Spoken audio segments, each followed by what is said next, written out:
Red టీవీలో మీ వ్యాపార ప్రకటనల కోసం ఈ నంబర్ని సంప్రదించండి. సార్, తెలంగాణలోని ఈ ఫోన్ ట్యాపింగ్ వ్యవస్థలోని అనేక కీలకమైన ట్విస్టులయితే బయటపడుతున్నాయి సార్. సో, ఇప్పుడు చూసుకుంటే మనకి ఈ కేసుకు సంబంధించి ఎర్రబెల్లి దయాకర్ రావు గారు ఇందులో కూడా ఒక ఇంపార్టెంట్ రోల్ అయితే పాటిస్తున్నారు అన్న వార్తలైతే వినిపిస్తున్నాయి. సో, అసలు ఇందులో ఎంతవరకు నిజమందుంటారు? నిజం తెలీదమ్మా. నల్లబరి దయాకర్‌ని ఇలాగైనా ఇరికించాలని రేవంత్ రెడ్డి చాలా పట్టుదలతో ఉన్నాడు. ఎందుకంటే రేవంత్ రెడ్డి అరెస్ట్ అయిన నోటుకు ఓటు కేసులో రేవంత్ రెడ్డి దొరికిన సందర్భంలో ఆ విషయాన్ని, ఆ డబ్బులు ట్రావెల్ చేస్తున్నాయి, అక్కడికి వెళుతున్నాయి డబ్బులు అనే విషయాన్ని బయటికి డిపార్ట్మెంట్‌కి లీక్ చేసింది ఓన్లీ దయాకరే అని ఇతనికి అనుమానం. అది అనుమానం, గట్టి నమ్మకం కూడా. ఈ దయాకర్ వల్లే ఆ ఇన్ఫర్మేషన్ లీక్ అయ్యింది. లీక్ అవ్వబట్టే నేను రెడ్ హ్యాండెడ్గా దొరికాను అనేది అతనికి బాగా తెలిసింది. ఆ కోపం, తన వల్ల నేను జైల్లో కూర్చోవాల్సి వచ్చింది కనుక ఆ దయాకర్ని ఎట్లాగైనా ఇరికించాలని తహతాలాడుతున్నాడు రేవంత్ రెడ్డి. అంతే చెప్తే దాంట్లో నిజం లేదు, విషయం లేదు. అసలేదో ప్రవీణ్ కుమార్ ఎవరో ఆయన ట్యాప్ చేసేట ఆయన పట్టుకుంటున్నారు. దానికి ఈయనకి ఏం సంబంధం? అంటే ఈయనకి మిత్రత్వం ఉండడం వల్ల దయాకర్ దొంగ అయిపోతాడా? అది రేవంత్ రెడ్డి ఉన్న కసి అది. గతంలో జరిగిన ఒక దీని మీద కక్ష పెట్టుకున్నాడు. నన్ను జైలుకి పంపించాడు ఈ దయాకర్ రెడ్డి అంటే తీసుకెళ్ళిన వాళ్ళకన్నా కూడా దయాకర్ ఇచ్చిన ఇన్ఫర్మేషన్ వల్లే వాళ్ళకి దొరికాను అని. అది కేసీఆర్కి దయాకర్ ఇచ్చిన ఇన్ఫర్మేషనే చాలా రహస్యంగా చేస్తే అది ఎలాగో పట్టుకు బయట పెట్టాడు.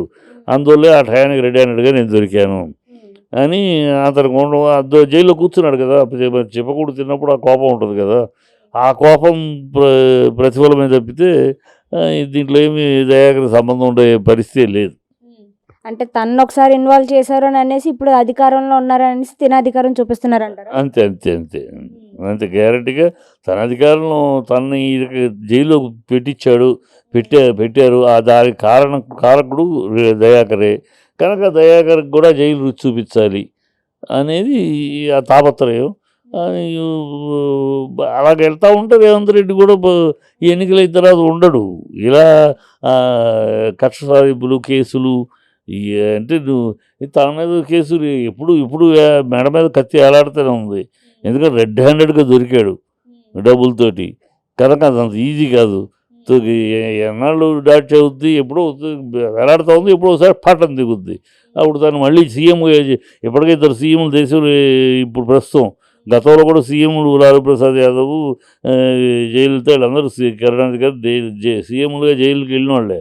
ఇప్పుడు ఆల్రెడీ ఇద్దరు సీఎంలు వెళ్ళారు. మూడో సీఎంగా ఈయన వెళ్తారు రేపు ఆ కేసు బయటకు వచ్చేస్తే. అంటే రేవంత్ రెడ్డి గారు వెళ్తారని అంటారా? అంతే కదా. నోటు కేసు పెండింగ్లో ఉందమ్మా. నోటుకు ఓటు కేసులో రెడ్ హ్యాండ్గా ఎవరో సాక్ష్యాలు కూడా అవసరం. రెడ్ హ్యాండ్గా దొరికింది తను క్యాష్ బాక్సు డబ్బులు అని రెడ్ హ్యాండ్గా వీడియోలో దొరికింది. ఇంక ఇతర సాక్ష్యాలు కూడా అవసరం లేని పరిస్థితిలో ఉంది ఆ కేసు ఎందుకు ప్రొలాంగ్ అవుతుందో భగవంతుడికి తెలియాలి. ఇంత నిర్దిష్టమైన ఆధారాలు ఉన్న కేసు ఎందుకు అలా పెండింగ్లో ఉందో. ఛార్జ్షీట్ వేసారన్నారు, లేట్గా ఛార్జ్షీట్ వేయడానికి చాలా కాలం పట్టింది. ఇప్పుడు ఛార్జ్షీట్ వేసారు. అది ఎప్పుడు పేలుతుందో బాంబు పేలినప్పుడు మరి దోషిగా తను వెళ్ళాలి లోపలికి. సార్, తెలంగాణ వ్యక్తికి ఐపీఎస్ అధికారి అయిన తెన్నేటి రామకృష్ణ ప్రసాద్ గారికి చంద్రబాబు నాయుడు గారు ఎంపీ టికెట్ ఇచ్చారు. సో, ఇప్పుడు అది కాస్త వైసీపీ క్యాబినెట్లో భయాందోళన గురి చేస్తుంది అని అయితే వార్తలు వినిపిస్తున్నాయి. మరి ఆయన ఎఫెక్ట్ ఎలా ఉండబోతుంది సార్ అసలు?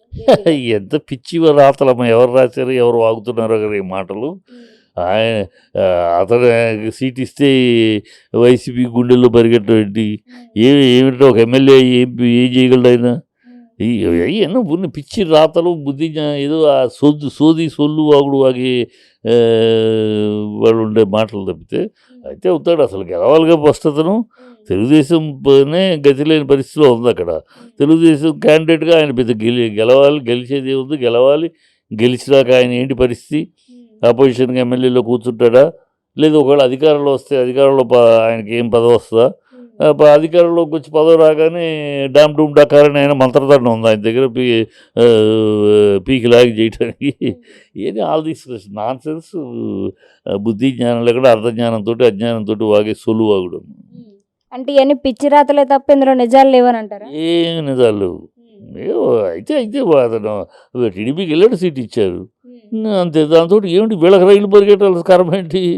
ఆఫ్టర్ ఆల్ ఒక వ్యక్తికే పెరిగి పడతాయి. వ్యవస్థలో ఒక వ్యవస్థలో ఒక వ్యక్తి ఆయన ఏదో ఐపీఎస్ ఆఫీసర్ ఇవాళ అయిపోయాడు అనగానే, ఐఏఎస్ ఆఫీసర్ అయిపోయాడు అనగానే భయపడటానికి అంతేం ఉండదు. ఆయన ఏమి చేయలేడు అలాగ.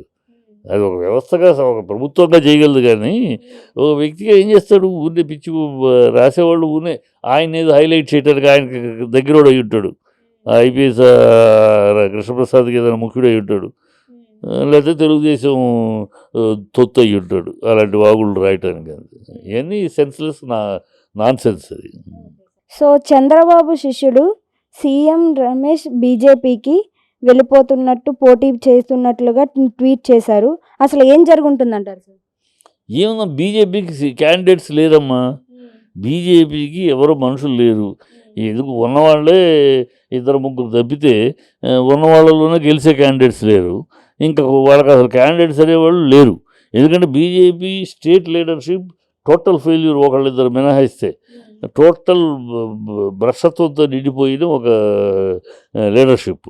నేషనల్ లెవెల్లో బీజేపీకి ఏదో లీడర్షిప్ ఉంది, కానీ స్టేట్ లెవెల్లో ప్రజల్ని ఓటర్లను ఆకర్షించగలిగిన వ్యూహం పనగలిగేవాళ్ళు కానీ, ప్రజల్ని ఆకర్షించగలిగిన పద్ధతి ఉన్నవాళ్ళు కానీ బీజేపీ లీడర్స్ లేరు ఇవాళ. స్టేట్ లెవెల్లో, నేషనల్ లెవెల్లో ఉన్నారు, స్టేట్ లెవెల్లో లేరు.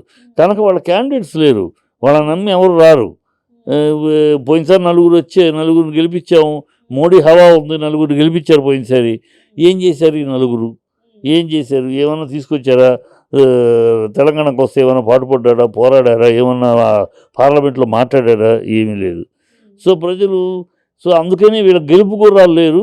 గెలుపు గుర్రాలు వేరే పార్టీలో ఉండే గెలుపు గుర్రాలు ఎవరున్నారో వాళ్ళని మంత్రి పదవి ఆశ చూపించి, మీరు గెలిస్తే మీకు మంత్రి పదవి ఇప్పిస్తాం, కేంద్రంలో మంత్రి అవుతారు, ఇట్లాంటి ఆశ చూపించి లాగుతున్నారు అంతే వాళ్ళకి పరిస్థితి. అందుకని ఇప్పటికీ ఇంకా క్యాండిడేట్స్ అనౌన్స్ చేయలేకపోతున్నారు. ఇంకా ఎవరి పార్టీ నుంచి లాగచ్చా, ఎవరి నుంచి మన గడపలోకి లాక్కురావచ్చా, ఈ సోదరులోనే ఉన్నారు. ప్రజలు అవన్నీ చూస్తూ ఉన్నారు. మోడీ ఉంటే మోడీ దేశానికి లెవెల్లో మోడీ ఆకర్షణ ఉండొచ్చు, కానీ ఇక్కడేం పనిచేయదు. ఇక్కడ మోడీని కూడా బ్రష్ పట్టించేస్తున్నారు వీళ్ళు. ఇక్కడ స్టేట్ లీడర్షిప్ ఇప్పుడేదో రూమర్లు వింటున్నాం, ఎంతవరకు నిజమో మనకు తెలియదు, కానీ ఆల్రెడీ వింటున్నాం. ఎంపీ సీటు కావాలని వచ్చేవాళ్ళనేమో వీళ్ళు వేట, కొంతమందిని ఏదో ఇలా వాళ్ళంతటి వాళ్ళు వచ్చేవాళ్ళు ఉంటారు కదా, ఏదో సెంట్రల్లోకి వెళ్ళిపోవచ్చు, సెంట్రల్లో మినిస్టర్ అయిపోవచ్చు, బీజేపీ పట్టుకుని ఇలాంటి ప్రాబ్లమ్ అని ఉంటారు కదా. అలాంటి వాళ్ళు వస్తే 2 ఎకరాలు ఇవ్వండి, బీఫామ్ తీసుకెళ్ళండి అన్నట్టు చెబుతున్నారు అని వింటున్నాం. అది వెనుకడు అది. మరి ఎంతవరకు నిజాలు భగవంతుడు తెలియదు, కానీ అంటే నిప్పులేదో పొగరాదు. అలాంటిది ఏదో ఎక్కడో చర్చ జరగబట్టే కదా వస్తుంది బయటికి. ఈ మీది వేరే మాట రావచ్చు కదా. 1 ఎకరం 2 ఎకరాలు ఎంపీ సీటుకి 2 ఎకరాలు ముట్ట చెప్పాలి అనే మాట ఎందుకు వస్తుంది? ఎక్కడో ఏదో జరుగుంటుంది. అంటే పదవి కావాలంటే ఇచ్చుకోవాలి అంటారు గురుదక్షిణ కింద. పారితోషికం ఎంపీ టికెట్ కావాలి అంటే దక్షిణ ఇచ్చుకోవాలని అది జరుగుతుందని బయట వినికిడి. సరే, మనం సాక్ష్యాధారాలు మనం కళ్ళారా చూడలేదు, ఎవరో చెప్తారు, వాళ్ళు వీళ్ళు చెప్పుగా వింటున్నమాట. అంటే వాళ్ళు వీళ్ళు చెప్తారంటే ఊరికి పొగరాదు, నిప్పులేదు పొగరాదని ఊరిని ఎందుకు వస్తుంది? ఎక్కడో ఏదో జరుగుంటుంది. కథ ఆధారాలు మనకు తెలియదు కనుక మనకు బలగుద్ది చెప్పలేం. కానీ ఈ వింటున్న వార్తలు పబ్లిక్లో 2 ఎకరాలు ఎంపీ టికెట్కి 2 ఎకరాలు దక్షిణ కావాలి స్టేట్ లెవెల్లో. వాళ్ళకి ఆశ ఏంటంటే మీరు ఇస్తాం, మీరు గెలిస్తే మీకు ఢిల్లీలో మంత్రి పదవి ఇప్పిస్తాం. వీళ్ళ వాళ్ళకి అయ్యేది కాదు. వీళ్ళని నమ్మి వీళ్ళకే గొంతు లేదు అక్కడ.